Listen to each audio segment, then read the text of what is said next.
Like the Sydney Morning Herald is the Australian equivalent of the UK's Lefty Guardian, so the ABC here is the equivalent of the ghastly BBC.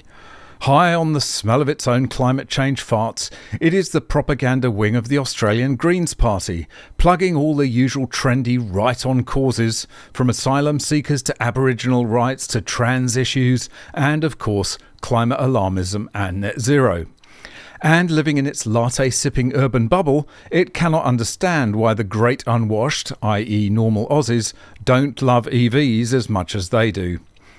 And hot on the heels of Saturday's story about the poor folk who didn't think to check their apartment block's view on charging in the underground car parks before buying an EV, comes an ABC story which seems to label genuine concerns about the risks of EV fires in such car parks as misinformation, even though a lot of it comes from the fire authorities themselves.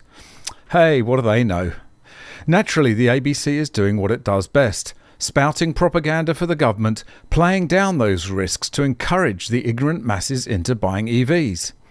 As usual, there's only one side of this story you should trust, and it ain't the government's or the ABC's. Welcome back to MGUY, British engineer and lawyer, now Sydney-based YouTuber. Be sure to follow me on the usual socials for more content, links in the description, and please make sure you're subscribed and have enabled all notifications so you don't miss out on any future videos.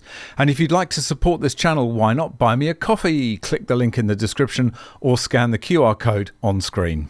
We're going to meet some old friends in this video, those guys from EV FireSafe, a supposedly independent body but frequently seen rubbing shoulders with the evangelist glitterati at events and on podcasts.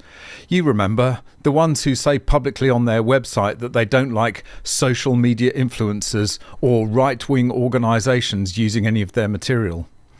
Things are heating up, so to speak, because the government, the ABC and organisations like EV FireSafe are now coming into conflict with the advice of fire departments, and some of the language is getting out of hand, as we can see from this report. Strata owners are increasingly banning electric vehicles from charging in apartment car parks. The ABC then has this box, which is probably the only thing many people read, which states, in short, Strata owners are increasingly banning electric vehicles, EVs, from charging in apartment basement car parks, citing a perceived risk of battery fires. EV fire safety researchers say the risk is no greater than for petrol and diesel cars, and such concerns are fed by misinformation, but state fire authorities urge caution.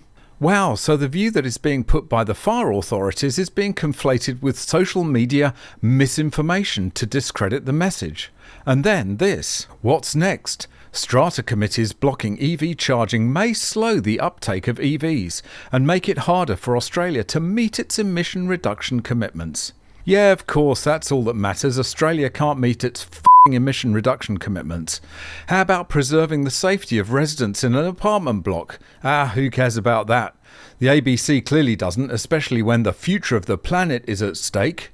It only gets worse. Strata committee meetings are the latest battleground in electric vehicle EV uptake, with some apartment residents banning EV charging in their basement car park. At the heart of the issue is the question of EV battery fire safety, on which there's disagreement at the highest level. The Australian Building Codes Board, the EV Council and EV fire safety experts broadly agree that EVs are no more likely to catch fire than petrol or diesel cars. But state fire authorities say buildings with EVs and charging infrastructure should be given the same hazard status as fireworks factories or chemical plants. In the confusion generated by these mixed messages, misinformation about EV fires is widespread, Emma Sutcliffe, director of the battery fire research company EV FireSafe, says. This has got really silly, she says.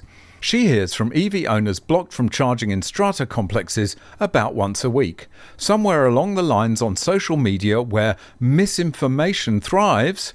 People became convinced EVs are a fire risk. As soon as you plug them in, they're going to burst into flames. They're obsessed that it's all misinformation. Tell that to the folks in Seoul, South Korea, where 800 cars burned down and hundreds of families were displaced. If you want to talk about misinformation, how about what they've just said? That we all believe that when they're plugged in, they're going to catch fire. That's absolutely not the case.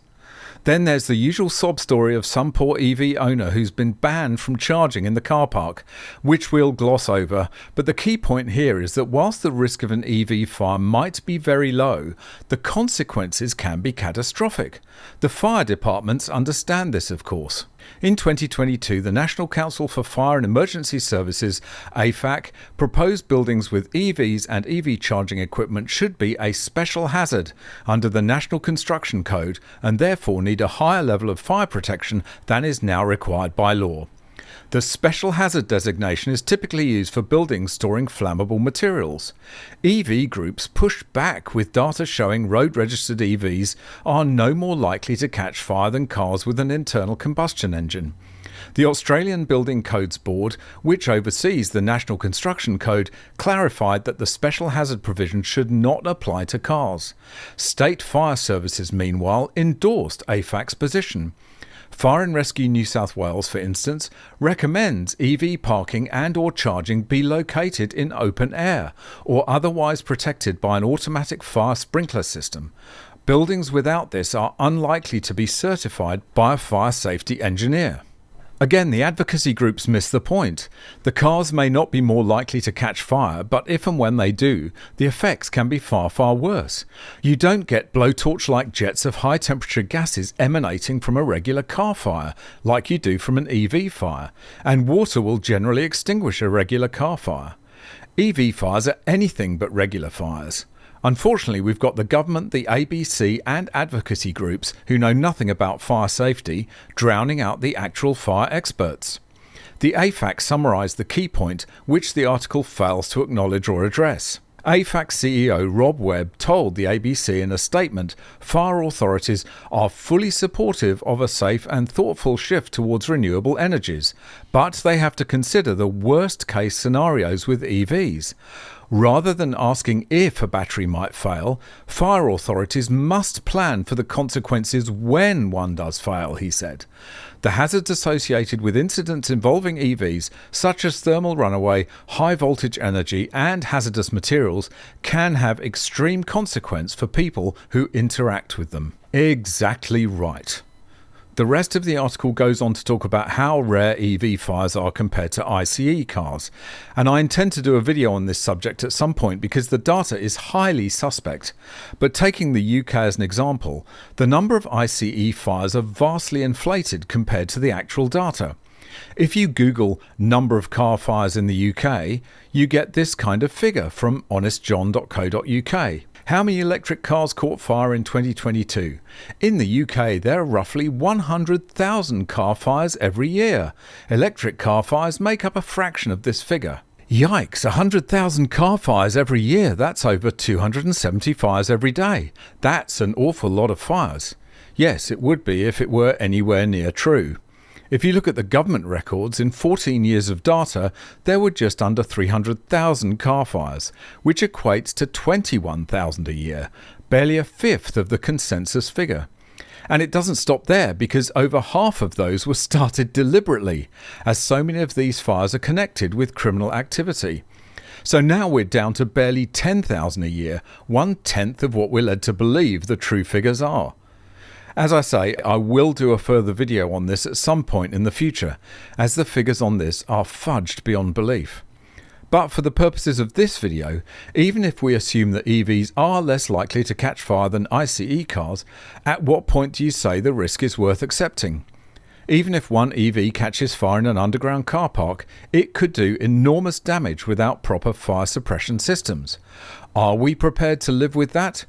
EV Fire Safe, the government, the ABC, all the EV and environmental lobby groups seem to say yes.